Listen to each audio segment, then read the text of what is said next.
Bharatiya Janata party के सभी 7 मोर्चों के राष्ट्रीय सम्मेलन को लेकर पार्टी की तरफ से पटना के ज्ञान भवन में गुरुवार को प्रेस कॉन्फ्रेंस किया गया। इस प्रेस कॉन्फ्रेंस में प्रदेश सह प्रभारी हरीश द्विवेदी, अध्यक्ष डॉक्टर संजय जायसवाल समेत अन्य नेता शामिल हुए। सह प्रभारी हरीश द्विवेदी से पत्रकारों ने सवाल किया कि आपने 220 क्षेत्रों का चयन किया, लेकिन 43 को छोड़ दिया। क्या जहाँ सहयोगी दल जेडीयू के विधायक हैं, उस क्षेत्रों में प्रवास कार्यक्रम नहीं रखा? इस पर बिहार बीजेपी के सह प्रभारी ने कहा कि नेतृत्व ने तय किया है कि राज्य की 200 विधानसभा क्षेत्रों में केंद्र और राज्य सरकार की उपलब्धियों के बारे में जनता को बताना है। फिर उनसे पूछा गया कि आखिर 43 विधानसभा क्षेत्रों से दूरी क्यों? क्या वहां केंद्र और राज्य सरकार की उपलब्धियों को जानकारी देना जरूरी नहीं? इस पर बीजेपी के वरिष्ठ नेता ने कहा कि अगर बाकी के 43 क्षेत्रों में जरूरत हुई तो आने वाले दिनों में पार्टी इस पर विचार करेगी। मतलब साफ है कि भाजपा ने जिन क्षेत्रों को छोड़ा है वहाँ पार्टी की स्थिति काफी कमजोर है। बीजेपी यह मानकर चल रही है कि वहाँ प्रवास हो या फिर कोई दूसरा कार्यक्रम कर ले, कोई फायदा मिलने वाला नहीं है।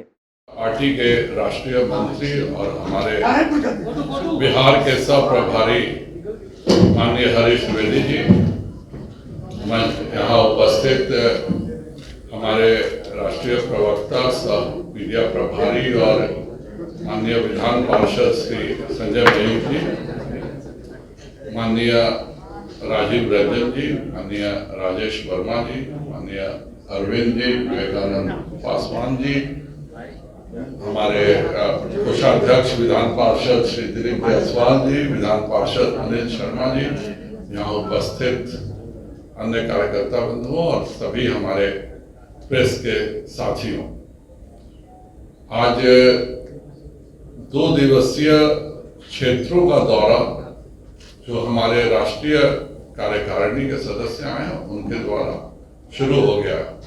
परसों 1 बजे रात से हमारे सम्मानित मेहमान जो सभी राष्ट्रीय मोर्चों के राष्ट्रीय कार्य समिति के सदस्य हैं उनका आगमन पटना में, गोरखपुर, बागडोगरा, बनारस विभिन्न स्थानों पर हुआ और प्रत्येक विधानसभा में हमारे मोर्चों के 2 राष्ट्रीय कार्य समिति के सदस्यों का आज 2 दिवसीय दौरा चल रहा है। मुझे बताते हुए यह हर्ष हो रहा है कि हमने 200 विधानसभाओं में यह कार्यक्रम रखा था और सभी 200 विधानसभाओं में राष्ट्रीय कार्य समिति के सदस्य पहुंच चुके हैं और वह संगठनात्मक कार्य भी करेंगे और केंद्र सरकार एवं बिहार सरकार के उपलब्धियों के बारे में लगातार क्षेत्र के जनता से मिलने का कार्यक्रम है। उनका विभिन्न स्थानों पर बैठकें हैं, विभिन्न लोगों से मुलाकात है और उसके पश्चात कल रात को या परसों सुबह सभी का पटना आगमन है। पटना आगमन के पश्चात आप सब जानते हैं कि राष्ट्रीय अध्यक्ष जी स्वयं इस बैठक को लेने आ रहे हैं और राष्ट्रीय अध्यक्ष जी का आगमन 10:30 बजे हवाई अड्डे पे होगा।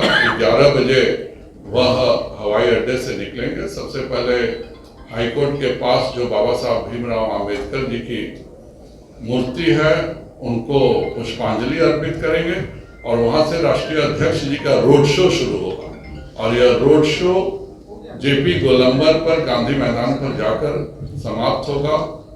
पटना के कार्यकर्ताओं में बहुत ज्यादा उत्साह है। जिस प्रकार की तैयारियां चल रही हैं यह एक अपने आप में अभूतपूर्व रोड शो होने जा रहा है। उसके पश्चात 4 बजे शाम को इसी ज्ञान भवन के प्रांगण में माननीय राष्ट्रीय अध्यक्ष राष्ट्रीय कार्यकारिणी की बैठक को संबोधित करेंगे और उसके पश्चात राष्ट्रीय कार्यकारिणी की बैठकों का दौर चलने वाला है। 31 को समापन में राष्ट्रीय अध्यक्ष जी एवं हमारे गृह मंत्री जी भी उपस्थित रहेंगे और समारोह को हमारे माननीय गृह मंत्री जी संबोधित करेंगे।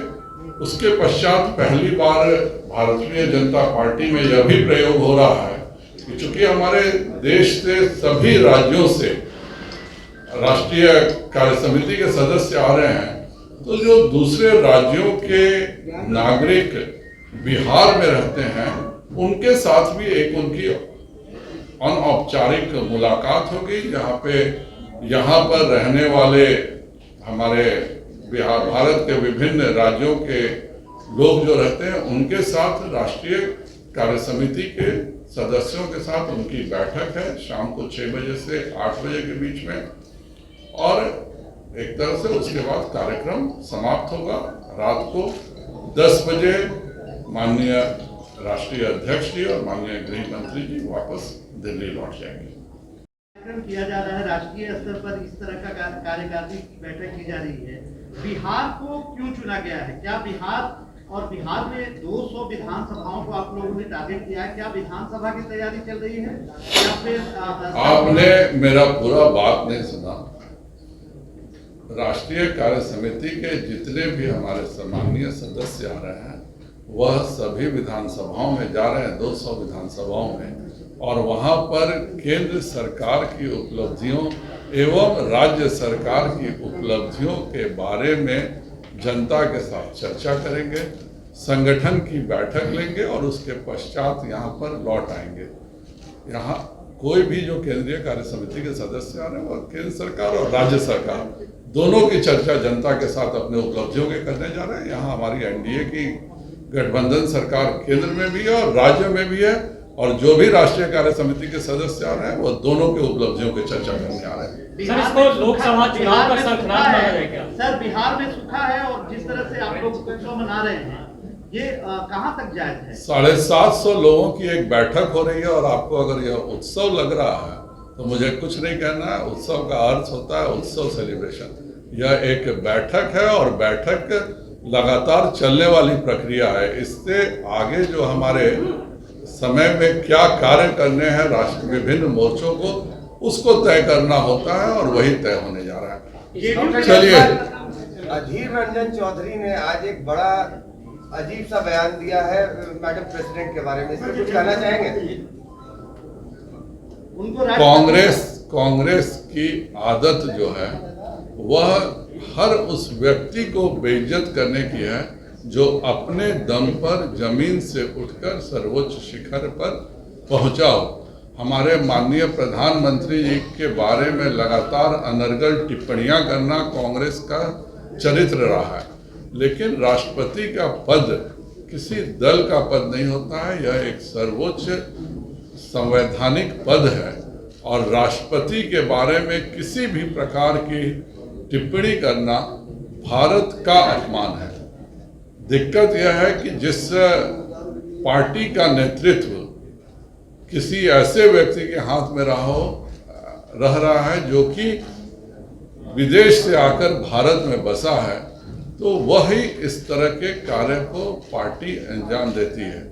और यह सम्राट अशोक कन्वेंशन सेंटर है और चाणक्य ने आज से 2200 साल पहले कहा था कि किसी भी विदेशी माता का पुत्र को सिंहासन नहीं देना चाहिए, वह कभी देशभक्त नहीं हो सकता है। और इसीलिए चंद्रगुप्त जी की जो शादी की थी सेल्यूकस की बेटी के साथ, तो भी मौर्य वंश का संस्थापक में उनको नहीं बनने दिया गया। जो इतिहास चाणक्य और चंद्रगुप्त के समय सच था, आज भी भारत पर वह 100% सच है। माना जाए कि बिहार की धरती से ये अगला जो लोकसभा चुनाव है उसकी आगाज है। ये जो आज से 25 दिन पहले ही हैदराबाद में राष्ट्रीय कार्य समिति हमारी हुई है। राष्ट्रीय कार्य समिति होने के बाद मोर्चों की बैठक होती है, सभी प्रदेशों की कार्य समिति होती है। यह निरंतर प्रक्रिया है। भारतीय जनता पार्टी कार्यकर्ता और कार्यक्रम आधारित पार्टी है।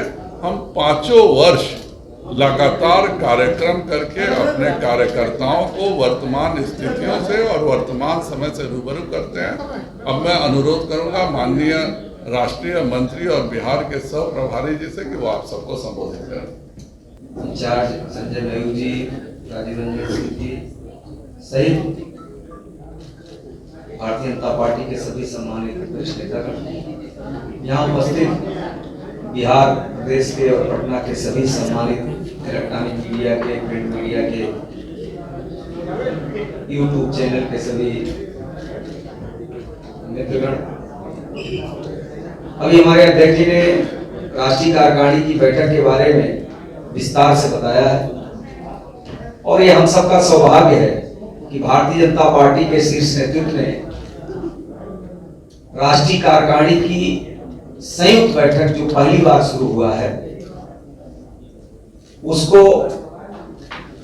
पटना में कराया जाए यह निर्णय लिया है। हम सभी बिहार वासियों को, बिहार के कार्यकर्ताओं को यह सौभाग्य पार्टी ने दिया है। ये बैठक हर दृष्टि से अच्छी हो, इस व्यवस्था में लगातार हमारे प्रदेश अध्यक्ष जी के नेतृत्व में कई दिनों से बिहार के सभी कार्यकर्ता, पटना के सभी कार्यकर्ता लगे हुए हैं। जैसा कि अध्यक्ष जी ने बताया कि भारतीय जनता पार्टी के जितने मोर्चे हैं उन मोर्चों की संयुक्त बैठक पटना में है और साथ ही साथ उन मोर्चे के सभी पदाधिकारी जो बैठक में आ रहे हैं वो बैठक के पहले 2 दिन तक यानी 48 घंटे तक विभिन्न विधानसभाओं में प्रवास करेंगे। इसका मकसद निश्चित रूप से बहुत महत्वपूर्ण है। हमारे माननीय प्रधानमंत्री जी बार बार कहते हैं एक भारत श्रेष्ठ भारत। तो एक भारत श्रेष्ठ भारत की जो कल्पना है उस कल्पना के अनुरूप दक्षिण भारत का कार्यकर्ता जब हमारे बिहार में आएगा, विभिन्न क्षेत्रों में जाएगा, यहाँ के लोगों से मिलेगा, यहाँ के व्यवस्थाओं को देखेगा, यहाँ की विभिन्न जो लोक कलाएं हैं, स्थानीय कल्चर है उसको देखेगा और यहाँ से जाकर के वहां बताएगा और वहां की कुछ बातें अच्छी यहाँ पर बताएगा। तो निश्चित रूप से हमारे कार्यकर्ता अलग अलग राज्यों में क्या अच्छी चीजें हैं, क्या अच्छी व्यवस्थाएं हैं, वहां के कार्यकर्ताओं को मिलेगी। साथ ही साथ मोर्चे के विभिन्न गतिविधियों की चर्चा भी होगी। यहाँ के कार्यकर्ता वहां के कार्यकर्ताओं से भी कुछ सीखेंगे और वहां के कार्यकर्ता यहाँ के कार्यकर्ताओं से भी कुछ सीखेंगे। इस दृष्टि से भारतीय जनता पार्टी ने बहुत यूनिक कार्यक्रम बनाया है और जैसा कि अध्यक्ष जी ने बताया लगभग 200 विधानसभाओं में जाने का निर्णय हमारी पार्टी ने लिया है। आदरणीय प्रधानमंत्री जी की जो योजनाएं हैं, आदरणीय मुख्यमंत्री जी की जो योजनाएं हैं, एनडीए की सरकार हमारी केंद्र में भी है और प्रदेश में भी, उन योजनाओं को जन जन तक पहुंचाना और आम जनमानस को केंद्र और प्रदेश सरकार की जन कल्याणकारी योजनाओं का लाभ मिले, यह भी जागरूक करना, इस दृष्टि से एक कार्यक्रम यहाँ पर किया गया है। 30 तारीख को इसका उद्घाटन हमारे यशस्वी राष्ट्रीय अध्यक्ष आदरणीय जगत प्रकाश नड्डा जी करेंगे और उनकी भी जन्मभूमि भी कह सकते हैं, कर्म भूमि भी कह सकते हैं, शैक्षिक पूरी शिक्षा दीक्षा आदरणीय अध्यक्ष जी की पटना में हुई है। तो उनको भी बहुत अच्छा लगेगा कि पटना में इतनी बड़ी कार्यकारिणी हो रही है और 2 दिन हमारे राष्ट्रीय अध्यक्ष जी यहाँ पर रहेंगे, उनका मार्गदर्शन, उनका सानिध्य यहाँ के कार्यकर्ताओं को मिलेगा।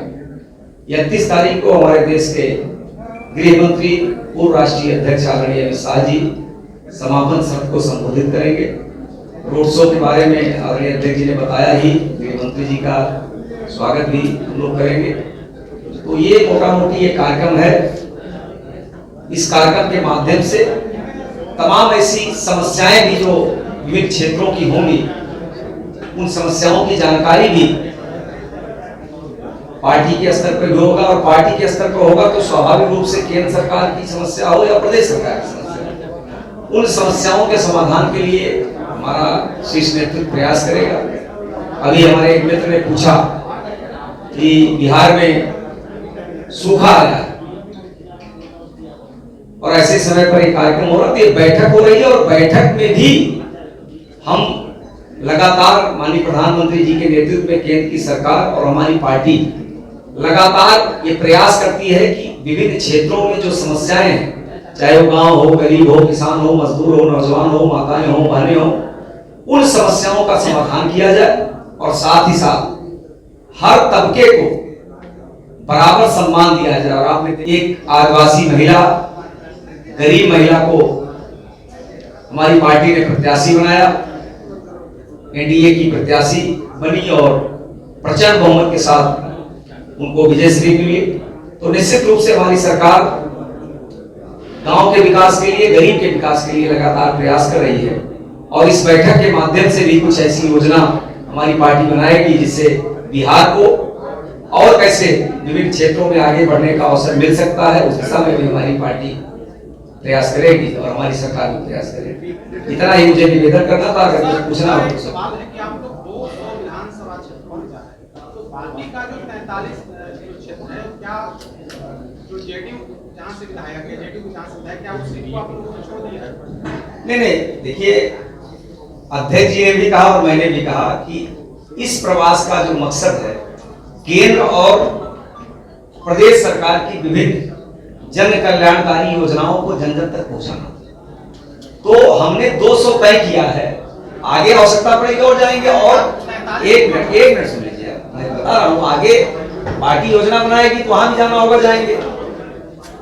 नीतीश सरकार की भी या उनकी पार्टी भी विभिन्न क्षेत्रों में जाती है, सरकार की उपलब्धि बताने का उनका भी है, सरकार की उपलब्धि बताने का हमारा भी है।